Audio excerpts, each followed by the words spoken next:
I am really working hard to make changes in my life, right?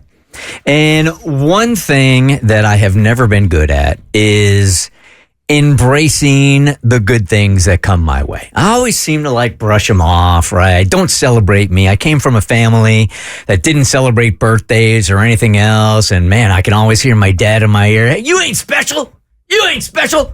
So as I got older, anytime I would get an award or anything else, you know what? I'd play it down, just uncomfortable with it. I would like to pivot on that. I would love to see that because you do have the hardest time basking in the moment and just appreciating what you accomplished. Because for you, it's always okay, that's done. Check. On to the next thing. Yep. What else can I accomplish? And I also tend to focus too much on the negative and not the positive sometimes. And I would like to pivot from something I did earlier this morning.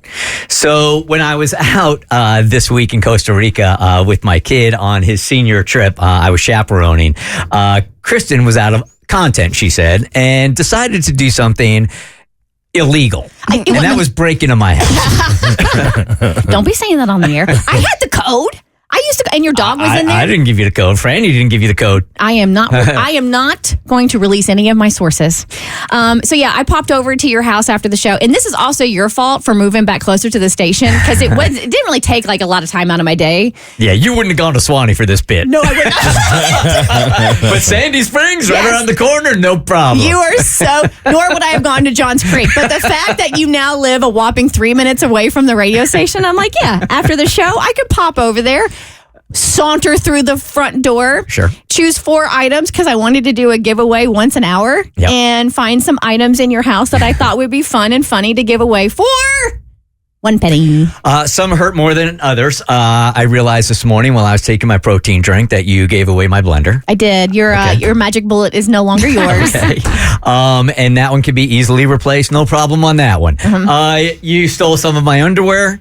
It was the old Hanes underwear that I bought off of Amazon out of desperation. They don't even fit right. Perfect. So much so that Amanda wears them to bed now. I never wear them, so that one didn't hurt at all. But there was one item there that I should probably try to get back. And it's the bottle of champagne that says, congratulations, you just got into the Georgia Hall of Fame or something. Yeah, it says, and Cassie got it for me. And that was complete. I thought that the Georgia Radio Hall of Fame gave those to all of the inductees. But it's this really, really nice bottle of champagne with silver filigree on it. And it says, congratulations, Bert Weiss, Georgia Radio Hall of Fame, engraved and etched in the bottle. So the Georgia Radio Hall of Fame award should be something I'm very, very proud of. It should be. Here I am being me, and I focus on the embarrassment of the 2 years before that getting nominated, thinking I was a shoo-in, and bringing all of my friends and everybody that has helped me get to a certain level that I'm at right now, take them in a bus to the award show, knowing it's a slam dunk I'm going to get the award, and then one by one, the names are rattled off who got in, and I was not one of them. And I have 2 tables worth of people there, and I was so embarrassed. So, Abby, to paint a further picture. So, yeah, we all crowd into this fur bus, this giant party bus. We drive over an hour away to get to the award ceremony. But we have libations. We're all dressed to the nines. The guys are wearing suits. The girls are wearing dresses. We get into the Georgia Radio Hall of Fame ceremony, and it's this fancy dinner. And Bert comes in with a posse, an entourage of not one, but 2 full tables. He looked like a rap group. Yeah. The PD that gave him his first break, he is there. We are going deep with people. I'm trying to show appreciation for everybody that helped me get here. So we're all going to celebrate together. So I am sitting right next to him, right? And every time they say, all right, and our next inductee, I have my phone out and I'm filming. So I'm they're going to say his name and I want to get him and his reaction. And every single time I had my phone out and I'm recording him, they say a different name. So then I have to put my phone down and then I put my phone back up and I'm this is it. This is the moment. They're going to say Bert Weiss. And they say a different name. And I mean, them names kept coming. Yeah, it was like, a lot of names. It was like interns that worked on the Bert Show, but not Bert. And then once we got to the people who are no longer with us and are getting posthumously inducted into the Georgia Radio Hall of Fame. That's the point where I wanted to be in that montage.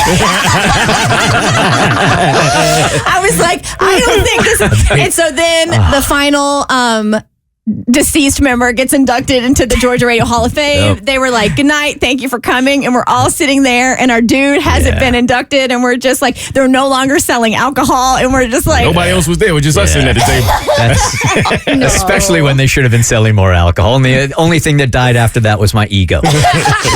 So I didn't get in there. And then we had an hour bus ride in the front bus on the way back. And everybody on the bus there is being so nice. And I'm feeling so uncomfortable. Oh, it's next year. Oh, I can't believe they let that. Everybody's being so nice and just saying all the right things, right? But I felt so bad about it. And then a year later, 2 years later, I do get in. But that's not what I've been celebrating, actually getting in, which is an accomplishment. It's huge. It's the embarrassment of 2 years before that still is the thing that's top of mind. But it's an accomplishment, right? So Cassie gets me this bottle of champagne and it says, congratulations. So Kristin took it out of my house and sold it to a listener for a penny. I did. And I said earlier this morning that it didn't bother me because the memories of that night are negative for me, not positive. And I want to turn that around now. You do? Yeah.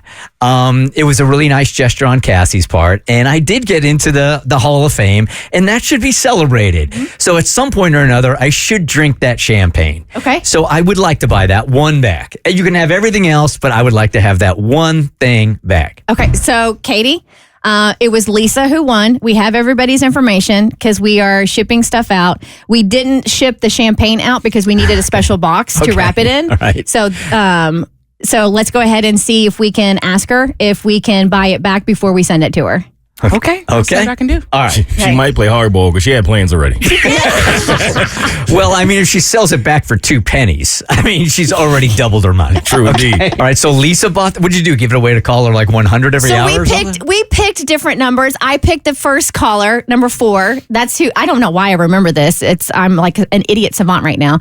So I chose caller number 4 for the first hour because that's my favorite number. Then Mo chose 7. Lucky number 7. and then Abby was feeling fine, so she chose Number 9. and that was Lisa. All right. Hey, Lisa. Hi. Hi. So you bought that bottle of champagne from the Georgia Hall of Fame for a penny yesterday. I sure did. Okay. Yes. I would like that bottle back. So can we negotiate? Okay. I mean, we can try, but I don't know. I'm very excited about it. I have brunch plans tomorrow, and I was already planning on using it for mimosas with my friends. So. Girl, we'll get you some Andre. It'll be fine.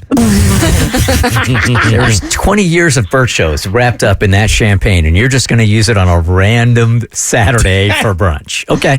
I will allow you to double your money. You paid a penny for it yesterday. Here I am, sitting at the negotiation table.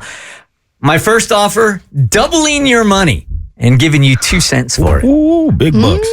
I mean, look, I've like planned my day around coming by to pick that up. So like my time is really valuable to me. Oh, so you're so Lisa, you're local and you're just going to swing by the station today and grab it from the front desk. Yep. Wouldn't it be a shame if you came by and it wasn't there? I mean, that would feel like a very big deal, and I have social media. I could blast about that. Oh, I don't care about that. She's going to shoot off an email to Mary Burner. We're in the middle of negotiating this, and I realize it's you that should be doing the negotiate. You should feel so bad about this that you're the one that should be doing the negotiating. This was a heirloom, like Cassie said, I was going to pass down to my kids on the crowning jewel of my career. Oddly, weirdly enough, I don't feel bad. Wait, how about this? Like, what if I drink it and then we can just give you the bottle back? No, I don't think that's going to work. Yeah, I don't think that's going to work. It's not necessarily the bottle, it's the whole thing. Cassie, what kind of champagne was even in it? Was it high-end champagne? Was it? It's like $100 bottle. Oh, you shouldn't have said that. You should have. All right, so Yeah, sorry. I think I just made it hard to read. It was a $10 bottle. There you go. All right, why don't I give you $100 plus the penny? $100 and a penny. Okay, sold. Done. Oh, that was easy. That was easy. All right. Okay. It is. All right. So our work is done Lisa, here. we need to work on your negotiations. No, we don't. We would have been here a while if I was Lisa. There it is. Okay. Reunited. And it feels so good. Hey. It's back, baby. He's back in the Georgia Radio Hall of Fame. Yes. The Bert Show.